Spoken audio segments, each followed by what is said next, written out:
Hello दोस्तों, स्वागत है आप सभी का हमारे यूट्यूब चैनल पाठकला में। दोस्तों, UGC net JRF political science से संबंधित हम लोग हिंदी में एमसीक्यूज़ की सीरीज़ को कंटिन्यू करते हुए आज के इस सेशन में हम लोग वेस्टर्न पॉलिटिकल थॉट मतलब पाश्चात्य राजनीतिक दर्शन को स्टार्ट कर रहे हैं। ठीक है, पाश्चात्य राजनीतिक दर्शन।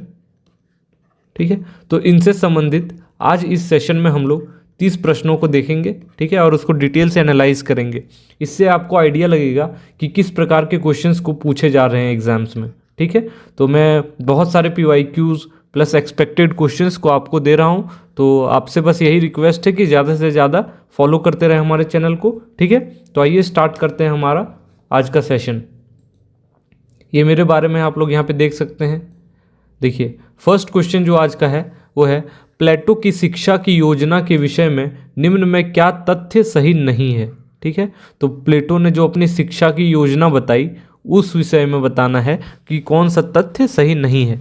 ठीक है, उनका देखिए पहला ऑप्शन क्या है, वह केवल संरक्षक वर्ग के लिए थी, वह पूर्ण रूप से निजी हाथों में थी, वह आदर्श राज्य की स्थापना के लिए थी, वह नागरिकों को सद्गुणी बनाने के लिए थी।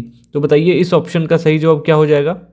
पॉज कीजिए और ट्राई कीजिए क्वेश्चन आंसर देने का। ठीक है, तो इसका सही जवाब हो जाएगा ऑप्शन नंबर बी, वह पूर्ण रूप से निजी हाथों में थी। यह गलत है। ठीक है, बाकी जो जितने ऑप्शन है वह केवल संरक्षक वर्ग के लिए थी, ये भी सही है। वह आदर्श राज्य की स्थापना के लिए थी, वह नागरिकों को सद्गुणी बनाने के लिए थी, ये भी सही है। ठीक है, लेकिन बी वाला ऑप्शन गलत है। ठीक है, तो जो पूर्ण रूप से निजी हाथों में नहीं थे, वो चाहते थे कि जिस प्रकार से, ठीक है, स्पार्टा में एजुकेशन सिस्टम था, वहाँ की जो शिक्षा प्रणाली थी जिस प्रकार से, ठीक है, वहाँ पे राज्य जो था वो शिक्षा का सारा खर्च वर्च उठाता था, किस प्रकार से शिक्षा देनी है। ठीक है, तो उसके लिए प्लेटो ने भी कहा कि नहीं, राज्य को ही सारा ये जिम्मेवारी उठाना पड़ेगा कि शिक्षा जो हमें देनी है वो किस प्रकार से देनी है। ठीक है, तो इस चीज़ को आपको ध्यान में देना है। ठीक है, अगला क्वेश्चन देखते हैं हम लोग। देखिए, दूसरा क्वेश्चन है, निम्न में से कौन अरस्तू के अनुसार क्रांति का कारण नहीं है। ठीक है, तो जो क्रांति के बारे में उन्होंने अरस्तू ने बताया अपनी क्रांति की सिद्धांत में, उनमें क्या कारण नहीं है।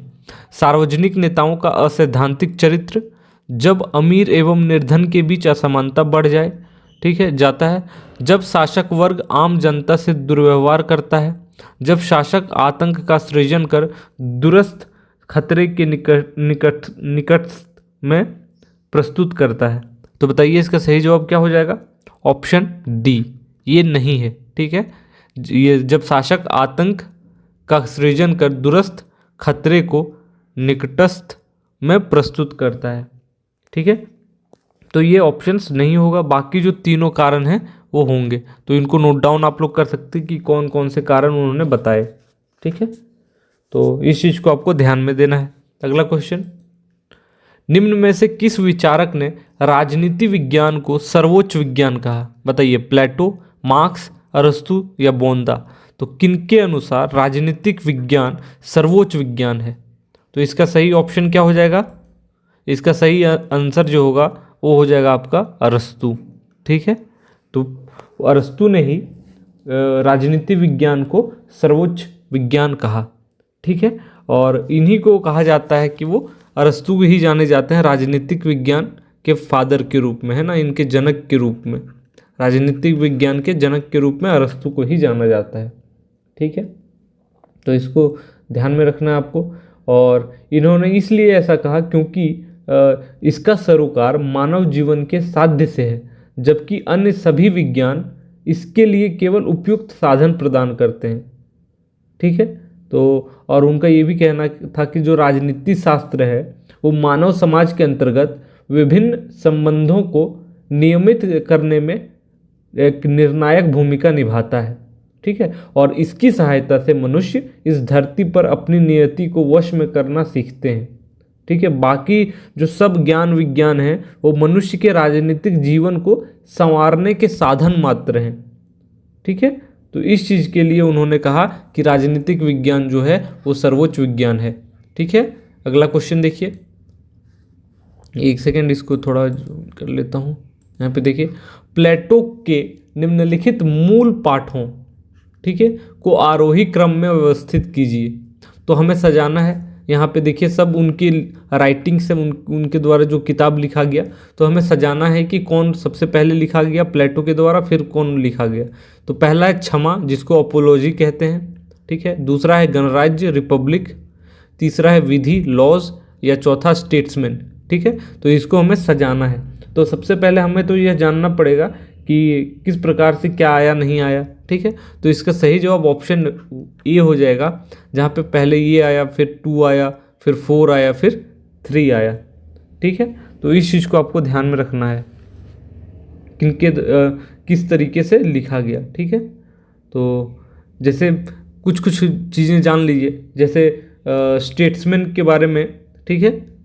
इस बुक में उन्होंने क्या लिखा, तो इसमें राज्यों का वर्गीकरण उन्होंने किया, ठीक है, कि अलग अलग राज्य किस प्रकार से हैं, तो राज्यों का वर्गीकरण ये आप लोग नोट डाउन भी कर सकते हैं। कभी कभी पूछ देता है कि किस बुक में क्या कंटेंट था, ठीक है। तो स्टेट्समैन में राज्यों के वर्गीकरण के बारे में बताया गया, ठीक है।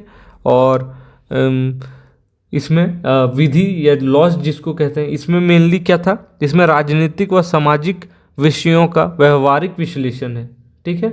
तो राजनीतिक एवं सामाजिक, ठीक है, विषयों का व्यवहारिक विश्लेषण, तो इसको लिख लीजिए आप लोग। फिर देखिए अपोलॉजी, क्षमा, इसमें क्या है, इसमें जो सुकरात के ऊपर जो नास्तिकता या युवाओं को पथभ्रष्ट करने का आरोप लगाया था, उनसे बचाव है, ठीक है। तो सुकरात से संबंधित है उनका बचाव, सुकरात का बचाव से संबंधित इसमें है। इस चीज़ को आप लोग याद रखिएगा, ठीक है। और एक चीज़ याद रखिएगा, इसी बुक को, ठीक है, क्षमा या अपोलॉजी बुक को गांधी जी के द्वारा, ठीक है, गांधी जी के द्वारा, गांधी जी ने क्या किया, इसी बुक को गुजराती अनुवाद किया था, जिसका नाम था सत्यवान। ये बहुत इम्पोर्टेंट है, ठीक है। तो पूछा जा सकता है क्षमा या अपोलॉजी जो प्लेटो ने लिखा, उसका जो गुजराती वर्जन था वो गांधी जी ने लिखा सत्यवान नाम से, ठीक है। तो इसको याद रखिएगा। और इसमें गणराज्य रिपब्लिक में एक दार्शनिक राजा का वर्णन है, ठीक है। तो यहाँ पे लिख लीजिए दार्शनिक राजा का वर्णन है, दार्शनिक राजा के बारे में है, ठीक है। तो इस प्रकार से ये सारे बुक्स को आपको ध्यान में रखना है। आप लोगों ने यदि एरिस्टोटल, प्लेटो, इनके बारे में जानना हो, इनके बुक्स के बारे में, तो आप हमारे प्लेलिस्ट में जाके देख सकते हैं। एरिस्टोटल, प्लेटो, इनके बुक्स, मैकियावेली, हॉब्स, इनके बुक्स को अच्छे से डिटेल में डिस्कस किया गया है। भले ही इंग्लिश में है, लेकिन बुक आप लोग इंग्लिश में याद कर सकते हैं, ठीक है। तो देख लीजिएगा वहाँ पे। अगला क्वेश्चन देखिए, राज्य का उद्भव जीवन की आवश्यकताओं के लिए हुआ है तथा वह अच्छे जीवन के लिए विद्यमान है, यह कथन किस दार्शनिक का है, अरस्तु, प्लेटो, लास्की या हीगल। तो बताइए किनका स्टेटमेंट है ये, तो ऑप्शन ए अरस्तु का, ठीक है। उनका कहना है कि स्टेट जो है वो गुड लाइफ या फिर अच्छा जीवन के लिए आता है और उसी के लिए फिर कंटिन्यू करता है, ठीक है। तो इस चीज़ के लिए ध्यान में रखना है आपको ये बात। और उनके अनुसार राज्य परिवारों एवं गांवों का एक समूह है, उनका ही कहना था, ठीक है। क्योंकि जब परिवार मिलते हैं, जब गांव मिलते हैं, तो धीरे धीरे धीरे राज्य बनता है। अगला क्वेश्चन देखिए, निम्नलिखित में से किस चिंतक ने कहा था कि राज्य व्यक्ति का बृहद रूप है, ठीक है। प्लेटो, हॉब्स, अरस्तु या रूसो, ठीक है। यहाँ पे रूसो होगा। तो बताइए किनके द्वारा कहा गया राज्य व्यक्ति का वृहद रूप है, ठीक है। तो इसका सही जवाब क्या हो जाएगा, इसका सही जवाब हो जाएगा प्लेटो, ठीक है। प्लेटो ने ही कहा था कि राज्य व्यक्ति, जैसे उन्होंने एग्जाम्पल देके कहा था कि सपोज व्यक्ति ये है तो इसका वृहद रूप क्या होगा, ये हो जाएगा, है कि नहीं। ये छोटा में, ये बड़ा में, ठीक है। तो इसी प्रकार से यदि ये व्यक्ति है तो ये क्या हो जाएगा, ये राज्य हो जाएगा। तो इस चीज़ को आपको ध्यान में देना है, ठीक है। तो इसका मतलब है कि जिस प्रकार से जैसे व्यक्ति में जो गुण होगा, ठीक है, जो गुण विशेषताएं किसी व्यक्ति में होगी, ठीक है, उसका वृहद रूप, उसकी जो विशाल रूप है वो किस में पाया जाएगा, राज्य में पाया जाएगा। जिस प्रकार से इंसान होंगे, जो व्यक्ति होंगे, उसी प्रकार से वो राज्य बनेगा। ठीक है, तो उनका ये भी कहना था कि राज्य किसी वृक्ष या चट्टान से नहीं, बल्कि वहाँ पे जो निवास कर रहे हैं व्यक्ति, उनके चरित्र से बनते हैं। तो इस चीज़ को आपको ध्यान में रखना है। अगला क्वेश्चन देखिए, प्लेटो ने निम्नलिखित पुस्तकों में से किसमें मिश्रित संविधान की अवधारणा का उल्लेख किया है? ठीक है, the republic, the laws, statesman या पॉलिटिक्स, बताइए किसमें? तो इसका सही जवाब हो जाएगा option number B, the laws में। ठीक है, और रिपब्लिक में क्या किया है, जैसे मैंने बताया, आदर्श राज्य के बारे में बताया उन्होंने। ठीक है, आदर्श राज्य के बारे में। ठीक है, और बाकी सारे चीज़ों के बारे में हम लोगों ने देख लिया है। नेक्स्ट क्वेश्चन देखते हैं, अनुपातिक समानता का सिद्धांत सर्वप्रथम किसने प्रतिपादित किया था? ठीक है, अनुपातिक समानता का सिद्धांत। ठीक है, तो अरस्तु, ग्रीन, लॉक या लास्की, बताइए इसका सही जवाब क्या हो जाएगा? तो इसका सही जवाब हो जाएगा आपका ऑप्शन नंबर ए, अरस्तु के द्वारा। ठीक है, तो अरस्तु ने अनुपातिक समानता का सिद्धांत प्रथम सबसे पहले प्रतिपादित किया था। ठीक है, और इनका अर्थ क्या है, इसका मतलब क्या है कि जो जैसे उनका कहना था कि प्रत्येक व्यक्ति को समाज के सदस्य के रूप में उसका उचित भाग प्रदान करना चाहिए। ठीक है, जैसे राज्य को अपने नागरिकों के महत्व और योग्यता की दृष्टि को देखते हुए, योग्यता को देखते हुए, ठीक है, उनमें जो राजनीतिक पद हैं, सम्मान है या कोई भी लाभ है, पुरस्कार का बंटवारा हो, तो वो न्यायपूर्ण व अनुपातिक रूप से करना चाहिए। ठीक है, तो उनका यही मानना था कि जैसे जिस प्रकार से लोगों का एक तरीके से उनका क्या कंट्रीब्यूशन है समाज के लिए, ठीक है, राज्य के लिए, उसी प्रकार से उनको मिलना चाहिए कोई भी पोस्ट, किसी भी प्रकार का लाभ। ठीक है, तो इसको याद रखिएगा, अनुपातिक समानता का सिद्धांत। अगला क्वेश्चन देखिए, अरस्तु का जन्म उत्तरी यूनान में कहाँ पे हुआ था? मैसेडोन, चाल्सी, स्टेगिरा या एथेंस? ये इंपॉर्टेंट क्वेश्चन है। अरस्तु का जन्म कहाँ पे हुआ था? तो अरस्तु का जन्म ऑप्शन नंबर सी, स्टेगिरा में हुआ था। ठीक है, इसको ध्यान में रखिएगा, बहुत बार पूछा जाता है, इसीलिए इम्पॉर्टेंट है। ठीक है, तो एक चीज़ याद रखिएगा, जो प्लेटो का शिष्य भी था, है ना, और सिकंदर महान का गुरु, जिनको राजनीति विज्ञान एवं जीव विज्ञान के जनक के रूप में जाना जाता है, उनका जन्म कहाँ पे हुआ था? स्टेगिरा नामक नगर में हुआ था। कब हुआ था? आपको डेट यदि पता नहीं है तो 384 में हुआ था। ठीक है, इसलिए मैं कह रहा हूँ कि आप लोग देख लीजिए वेस्टर्न पॉलिटिकल थॉट का लेक्चर, उसमें अरस्तु के बारे में बहुत डिटेल से डिस्कस किया है इंग्लिश में। तो हो सकता है जो बहुत सारे कंटेंट हैं वो आपको नहीं समझ में आए, लेकिन इंपॉर्टेंट चीज़ें आपको समझ में आ जाएंगी। ठीक है, नेक्स्ट क्वेश्चन देखिए, निकोमाचूस राजा के दरबार में, ठीक है, यहाँ पे है, निकोमाचूस राजा के दरबार में दरबारी चिकित्सक था। ठीक है, यहाँ पे फिल करना है, अमीनदास III, अलेक्जेंडर, सिराक्यूज या जेनोक्रेट्स। ठीक है, तो निकोमाचूस, उसके बाद यहाँ पे फिल करना है, राजा के दरबार में दरबारी चिकित्सक था। किनके दरबार में? ठीक है, तो बताइए इसका सही जवाब क्या हो जाएगा? ऑप्शन ए, अमीनदास III राजा के दरबार में दरबारी चिकित्सक था। ठीक है, और निकोमाचूस जो है ये कौन थे? ये अरस्तु के पिता थे। ये चीज़ आपको ध्यान में रखना है। ठीक है, अरस्तु के पिता थे ये। ठीक, तो ये चीज़ आपको ध्यान में रखना है।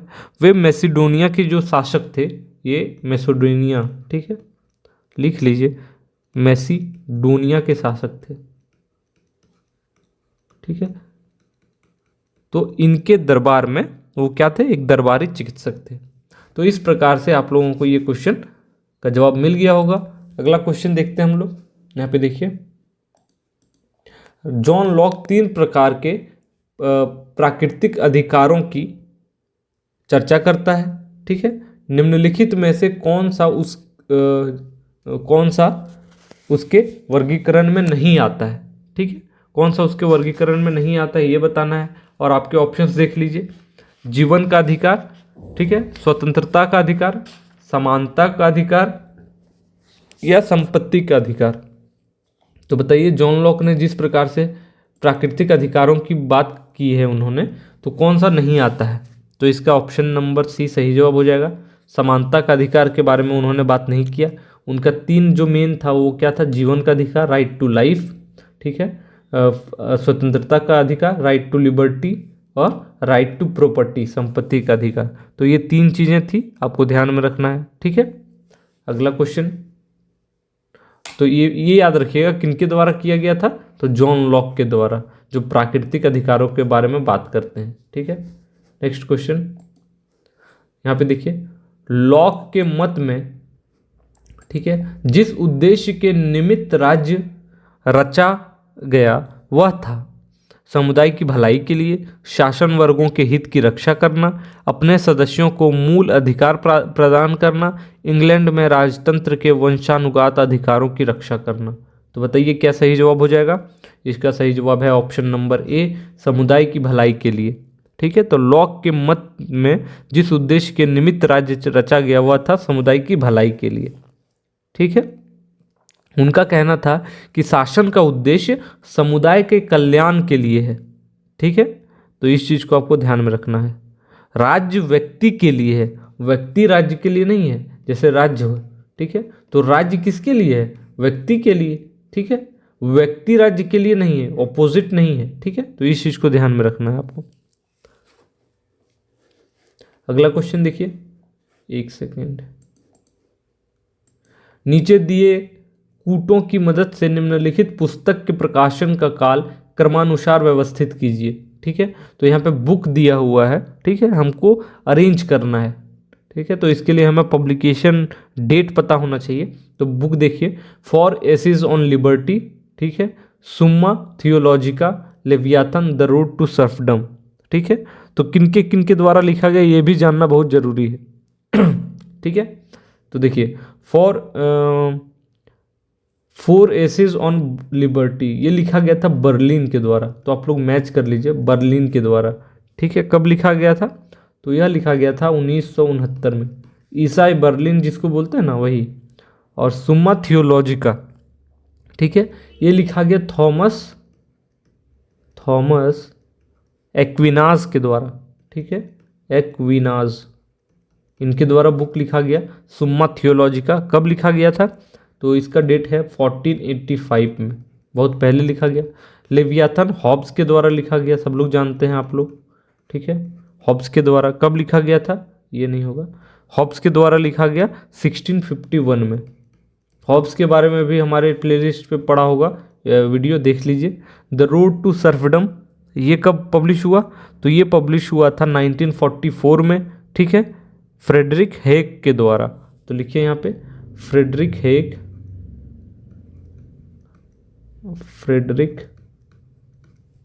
हेग के द्वारा।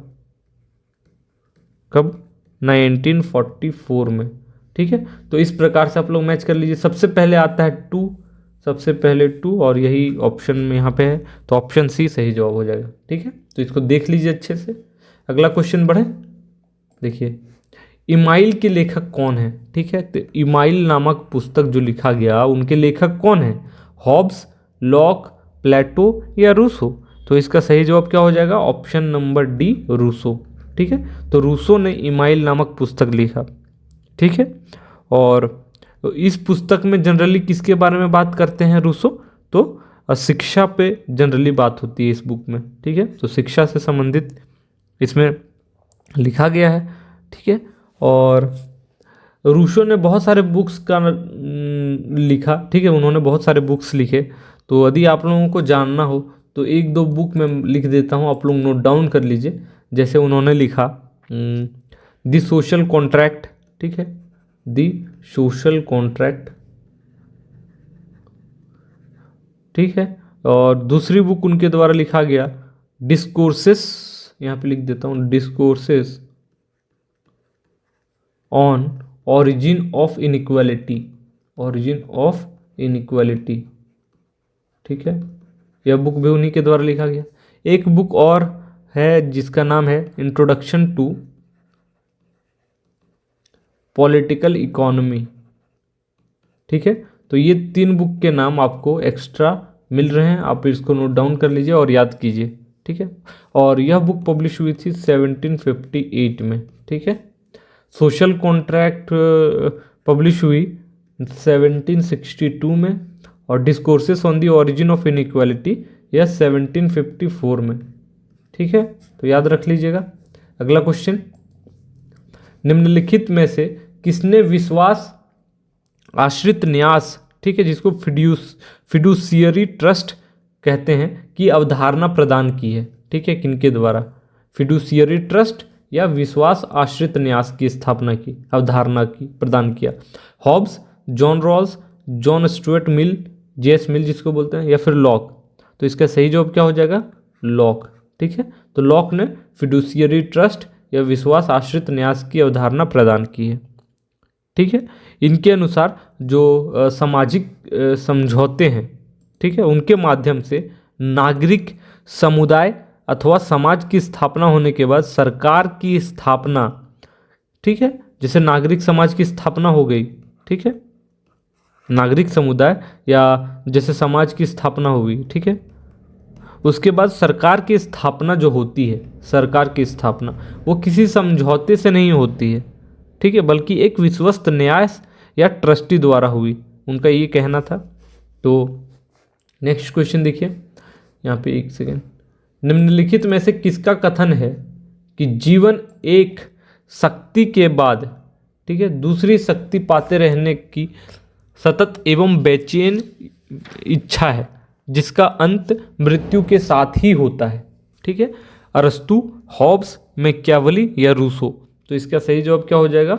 हॉब्स, ठीक है, तो याद रखिएगा। और हॉब्स की प्राकृतिक अवस्था जो है वो शक्ति ही सत्य है की धारणा पर आधारित है, ठीक है। तो जो प्राकृतिक अवस्था है हॉब्स की वो क्या है कि शक्ति ही सत्य है। उनका मानना था कि पावर जो है वही रियलिटी है, ठीक है, सत्य है। और इसके अंतर्गत उनका कहना था कि व्यक्ति जो कुछ भी ले सके और जितनी देर अपने पास रख सकने में समर्थ हो वह उतने समय के लिए उसका हो जाता है, ठीक है। तो इसी के लिए उन्होंने यह स्टेटमेंट दिया, तो इसको ध्यान में रखना है आप लोगों को। अगला क्वेश्चन देखिए, नीचे दो कथन दिए गए हैं, एक अभिकथन है और दूसरा उसके कारण है, ठीक है। अभिकथन देखिए, जॉन लॉक स्वतत्व बोधक व्यक्तिवादी थे। कारण है, जॉन लॉक केवल हितों की वृद्धि के पक्षधर नहीं थे। तो बताइए इसका क्या सही जवाब हो जाएगा? तो इसका सही जवाब हो जाएगा ऑप्शन डी, दोनों सही हैं। जॉन लॉक स्वतत्व बोधक व्यक्तिवादी थे और जॉन लॉक केवल हितों की वृद्धि के पक्षधर नहीं थे, लेकिन इसकी व्याख्या ये नहीं कर रहा है, ठीक है, तो इसको याद रखिएगा। और ठीक है, जनरली जैसे कहा जाता है कि स्वत्व मूलक जो व्यक्तिवाद है, इसका मतलब क्या होता है? जो संपत्ति, लाभ, पद, सम्मान आदि का समाज में बंटवारा योग्यता व क्षमता के आधार पर होना चाहिए, जो मानते हैं, ठीक है। तो समाज में जैसे कुछ भी हो, मान लो संपत्ति हो, ठीक है, कोई भी पद हो, लाभ हो किसी प्रकार का, तो उसका बंटवारा कैसे हो? तो जो स्वत्व मूलक व्यक्तिवाद है उनका कहना है कि योग्यता, ठीक है, एवं क्षमता के आधार पर होना चाहिए बंटवारा समाज में, ठीक है। तो इस चीज़ के आप लोग ध्यान में रखिएगा, ठीक है। अगला क्वेश्चन, हॉब्स के सामाजिक समझौतों में संप्रभु था, ठीक है, समझौते का अंग समझौते के ऊपर, व्यक्तियों के नीचे, प्रजातांत्रिक रूप से निर्वाचित। तो इसका सही जवाब क्या हो जाएगा? ऑप्शन बी, समझौते के ऊपर, ठीक है। तो उन्होंने जो सामाजिक समझौते किए उनमें उनके अनुसार समझौते के द्वारा पूरा समाज अपनी जो पूरी शक्ति है, ठीक है, वह एक निश्चित व्यक्ति या व्यक्ति समूह को समर्पित कर देता है, ठीक है। और इस तरह संप्रभु समझौते का भाग नहीं है, ठीक है, संप्रभु समझौते का भाग नहीं है, अतः वह समझौते से ऊपर है, ठीक है। इस तरह एक निरंकुश संप्रभुता जिसकी संपन्न राज्य का जन्म होता है, निरंकुश संप्रभुता संपन्न राज्य, लेवियाथन इसी तरीके से तो बनता है, ठीक है। तो उनका कहना था कि जैसे जितने भी शक्तियां हैं लोगों में, उन्होंने किसी को ट्रांसफ़र कर दिया, वो स्टेट हो गया, उसके पास अधिक पावर हो गया, ठीक है। तो ये सब बातें। नेक्स्ट, यह किसने कहा कि कला एवं विज्ञान, ठीक है, के विकास ने मानव को भ्रष्ट कर दिया है? रूसो ने कहा, दांते, मार्क्स या लास्की? तो किनके द्वारा यह कहा गया? तो ऑप्शन नंबर ए रूसो, ठीक है। तो रूसो का ही ये मानना था, ठीक है, कि कला और विज्ञान ने मानव के विकास को भ्रष्ट कर दिया है, ठीक है, मानव को भ्रष्ट कर दिया है, ठीक है। और जो रूसो का नारा क्या था, जनरली इसका जो बहुत एक फेमस नारा था वो था प्रकृति की ओर लौटो, ठीक है, प्रकृति की ओर लौटो, ठीक है। तो इनका एक नारा था। उनका कहना था कि जो कला और विज्ञान के विकास ने मानव को भ्रष्ट बना दिया है, इसीलिए हमें प्रकृति की गोद में लौट जाना चाहिए, क्योंकि प्राकृतिक अवस्था में मनुष्य आत्मनिर्भर, स्वतंत्र एवं सुखी था, ठीक है। तो इनका अलग मानना था, ठीक है। अगला क्वेश्चन देखिए, निम्न में से कौन एक उदारवादी राजनीतिक दर्शन के जनक हैं? ठीक है, तो बताइए कौन एक उदारवादी राजनीतिक दर्शन के जनक हैं? लास्की, लॉक, मिल या ग्रीन? तो इसका सही जवाब क्या हो जाएगा? इसका सही जवाब हो जाएगा आपका ऑप्शन नंबर बी, लॉक, ठीक है। तो जॉन लॉक जो हैं वो उदारवाद के जनक के रूप में जाने जाते हैं, ठीक है। और उदारवाद का मुख्य विषय क्या है? व्यक्ति को स्वतंत्र छोड़ दो, कोई भी व्यक्ति है उसको स्वतंत्र छोड़ दो, आज़ाद रहने दो। स्वतंत्रता, समानता एवं संपत्ति को लॉक ने मुख्य रूप से प्राकृतिक अधिकार माना था, जो हम लोगों ने पहले भी देखा। अगला प्रश्न देखिए, निम्नलिखित में से किस विचारक के अनुसार प्राकृतिक अवस्था में मनुष्य बुद्धि या तर्क वितर्क के बजाय भावनाओं से संचालित था? रूसो, हॉब्स, लॉक या बेंथम? तो बताइए इसका सही जवाब क्या हो जाएगा? इसका सही जवाब हो जाएगा आपका ऑप्शन नंबर ए, रूसो के द्वारा, ठीक है। ये छूट गया शायद क्वेश्चन, ठीक है, अभी देखते हैं, एक सेकेंड, ठीक है। तो यह किनके द्वारा कहा गया? रूसो के द्वारा, ठीक है। और इन्होंने जो प्राकृतिक अवस्था के बारे में बताया, ठीक है, उनका कहना था कि जिस प्राकृतिक अवस्था के बाद, एक सेकेंड, तो प्राकृतिक अवस्था के बारे में कहते हैं कि वहाँ पे जो इंसान थे वो स्वतंत्र थे, सुखी थे, ठीक है। तो इनका जो स्टेट ऑफ नेचर, प्राकृतिक अवस्था की जो बात करते हैं, ठीक है, और जो हॉब्स बात करते हैं, बिल्कुल एक दूसरे से ऑपोजिट है। तो इसको याद में रखना है आपको। अगला क्वेश्चन देखते हैं, ये देख लीजिए, यह किसने लिखा है कि हॉब्स की प्राकृतिक दशा का दैत्य मनुष्य कभी भी नहीं हो सकता?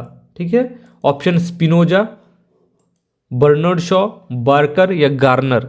तो इसका सही जवाब हो जाएगा स्पिनोजा, ठीक है। तो स्पिनोजा का यह स्टेटमेंट था, ठीक है। अगला क्वेश्चन देखते हैं हम लोग,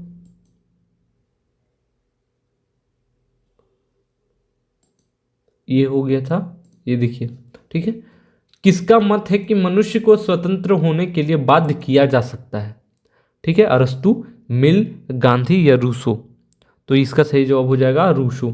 रूसो ही कहते हैं कि जो सामान्य इच्छा का पालन नहीं करेगा उसे पालन के लिए बाध्य किया जाएगा। इसका मतलब आज़ाद होने के लिए बाध्य किया जाएगा, ठीक है। और इस सिद्धांत में स्वतंत्रता का विरोधाभास दिखाई देता है, जिसके कारण रूसो को क्या कहा जाता था? फांसीवाद का दार्शनिक पिता भी कहा जाता था। तो ये चीज़ आप लोग नोट डाउन कर लीजिए, फांसीवाद का दार्शनिक पिता के रूप में जाना जाता था रूसो को, ठीक है। ये सवाल पूछा जा सकता है। अगला क्वेश्चन देखिए, हॉब्स के अनुसार प्राकृतिक अवस्था कैसी थी? सिर्फ पूर्व राजनीतिक है, सिर्फ पूर्व सामाजिक है, पूर्व राजनीतिक और पूर्व सामाजिक दोनों है, उपयुक्त में से कोई नहीं? तो इसका सही जवाब क्या हो जाएगा? ऑप्शन नंबर सी, दोनों, पूर्व राजनीतिक भी है और पूर्व सामाजिक भी है, ठीक है। और हॉब्स ने प्राकृतिक अवस्था की जो कल्पना की है वह जनरली क्या थी कि अराजकता का ही दूसरा नाम है, ठीक है, यानी उनका कहना था कि जो प्राकृतिक अवस्था है वहाँ पे क्या थी, बहुत ज़्यादा अराजकता थी। ठीक है, और इस अवस्था में सबका सभी से निरंतर संघर्ष या युद्ध चलता रहता है। ठीक है, तो इस चीज़ को आप लोग ध्यान में रखिएगा। अगला प्रश्न देखते हैं हम लोग। ठीक है, यहाँ पे देखिए, हॉब्स के बारे में किसने यह लिखा है, हॉब्स का सामाजिक समझौता प्रजननों के बीच होता है। ठीक है, बताइए यह स्टेटमेंट किनके द्वारा लिखा गया, वॉहन, एवेंस्टीन, बार्कर या वेपर। तो इसका सही जवाब हो जाएगा ऑप्शन नंबर बी, एमनेस्टीन। ठीक है, अगला क्वेश्चन देखते हैं हम लोग। प्राकृतिक अवस्था, ठीक है, शांति, सद्भावना, पारस्परिक सहयोग तथा सुरक्षा की अवस्था है। यह किनका स्टेटमेंट है, हॉब्स का, रूसो का, लॉक का, टी.एच. ग्रीन का। तो बताइए किसका ये है, तो ऑप्शन सी, लॉक का। ठीक है, तो उनका मानना था कि जो प्राकृतिक अवस्था है वहाँ पे शांति, सद्भावना है। ठीक है, और जो लॉक कहते हैं कि जो प्राकृतिक अवस्था है उसमें प्रत्येक के साथ संघर्ष की अवस्था न होकर शांति, सहयोग, समानता की अवस्था है। ठीक है, तो हॉब्स के ऑपोजिट ये भी हैं, लॉक। ठीक है, अगला क्वेश्चन, निम्नलिखित में से किस चिंतक ने द आर्ट ऑफ वॉर लिखी है। तो यह एक पुस्तक है। ठीक है, आर्ट ऑफ वॉर किनके द्वारा लिखी गई, हॉब्स, माओ, मैकियावेली या रूसो। तो आप लोग सभी लोग जानते होंगे द आर्ट ऑफ वॉर के रचनाकार कौन है, तो ऑप्शन नंबर बी, मैकियावेली। ठीक है, और यह बुक लिखी गई थी 1521 में। ठीक है, इसको ध्यान में रखिएगा। और जो बुक है मैकियावेली से संबंधित वो आप लोग लिख लीजिए। मैंने ये इसके बारे में भी वीडियो डाला हुआ है अपने चैनल पे, प्लेलिस्ट में जाके देख सकते हैं मैकियावेली से संबंधित। तो एक द प्रिंस है ना, ये बहुत फेमस बुक है, 1532 में पब्लिश हुआ था। दूसरी जो बुक है वो है हिस्ट्री ऑफ फ्लोरेंस। ठीक है, इसको याद रख लीजिए, हिस्ट्री ऑफ फ्लोरेंस, यह लिखा गया था 1525 में। और डिस्कोर्सेस ऑन लेवी एक लिखा गया था, डिस्कोर्सेस ऑन लेवी। ठीक है, तो यह लिखा गया था 1531 में। तो ये सब कुछ बुक्स हैं, आपको और बुक्स जानने हो तो जाके देख सकते हैं प्लेलिस्ट को। ठीक है, तो आपको याद रखना है ये सारे बुक्स। अगला क्वेश्चन देखते हैं हम लोग। ठीक है, देखिए यहाँ पे है, व्यक्ति अपने पिता की मृत्यु को भूल सकता है पर अपनी पैतृक संपत्ति की हानि को नहीं। यह किसने कहा, मैकियावेली, हॉब्स, लेनिन या माओ से तुंग। ठीक है, तो इसका सही जवाब हो जाएगा मैकियावेली के द्वारा यह कहा गया। ठीक है, और यही मैकियावेली का मेन कथन है। और मैकियावेली को एक चीज़ याद रखिएगा, क्या कहा जाता है, आधुनिक युग के उद्धारक विचारक कहा जाता है। ठीक है, तो लिखना है तो लिख लीजिए, आधुनिक युग का उद्धारक विचारक कहा जाता है। ठीक है, तो इस चीज़ को आपको ध्यान में रखना है। अगला प्रश्न देखते हैं हम लोग, निम्नांकित में से कौन स्वतंत्रता को कानूनों की चुप्पी के रूप में परिभाषित करता है। ठीक है, केट मिलेट, थॉमस हॉब्स, ईसा बर्लिन या रूसो। तो इसका सही जवाब हो जाएगा थॉमस हॉब्स। ठीक है, तो इनका ही ये स्टेटमेंट था, इसको ध्यान में रखना है। ठीक है, और जैसे हॉब्स के समय में इंग्लैंड जो है वो संक्रमणकालीन अवस्था से गुजर रहा था। ठीक है, तो थॉमस हॉब्स ने स्वतंत्रता को कानूनी के चुप में परिभाषित किया है। इसको आप लोगों को याद रखना है। अगला प्रश्न देखते हैं, पुस्तक रीजनेबलनेस ऑफ क्रिश्चियनिटी। ठीक है, रीजनेबलन, इसको इंग्लिश में क्या बोलेंगे, रीजनेबलनेस ऑफ क्रिश्चियनिटी में प्रकाशित हुई। ठीक है, कब प्रकाशित हुई थी यह बताना है, 1690, 1992, 1660, 1695। ठीक है, तो यह बुक लिखा गया था जॉन लॉक के द्वारा। ठीक है, जॉन लॉक के द्वारा यह बुक लिखा गया था। ठीक है, कब लिखा गया था, यह लिखा गया था बुक 1695, ऑप्शन डी। ठीक है, तो दोस्तों इस प्रकार से हमने टोटल आज 30 प्रश्नों को वेस्टर्न पॉलिटिकल थॉट या पाश्चात्य राजनीतिक दर्शन से देखा। ठीक है, और इसी प्रकार से हम लोग अलग अलग वीडियो में अलग अलग टॉपिक से प्रश्न आपके लिए लेकर के आएंगे, जो कि आपको एक तरीके से मॉक टेस्ट के रूप में या काफ़ी ज़्यादा यूज़फुल होगा। यदि आपने, चूँकि अब आपकी तैयारी लास्ट फेज़ पे चल रही होगी, तो ज़्यादा से ज़्यादा MCQs लगाने की कोशिश करें ताकि आपको समझ में आए कि किस प्रकार की आपकी तैयारी है। ठीक है, तो बस आपसे यही रिक्वेस्ट है कि आप हमारे चैनल को ज़्यादा से ज़्यादा लाइक, शेयर, कमेंट करते रहें, सब्सक्राइब भी कर लें। और आप कमेंट में प्लीज़ बताइए हमें कि कैसा लग रहा है आपको कोर्सेज, ये पूरा सेशन कैसा लगा, ठीक है, और किस प्रकार के कंटेंट की आपको आवश्यकता है। आप लोग प्लीज़ कमेंट करें ताकि हमें आप सभी को उस तरीके के वीडियो को प्रोवाइड कराने में थोड़ी आसानी हो। ठीक है, तो मिलते हैं अगले वीडियो में, तब तक के लिए आप सभी का बहुत बहुत धन्यवाद। Thank you so much.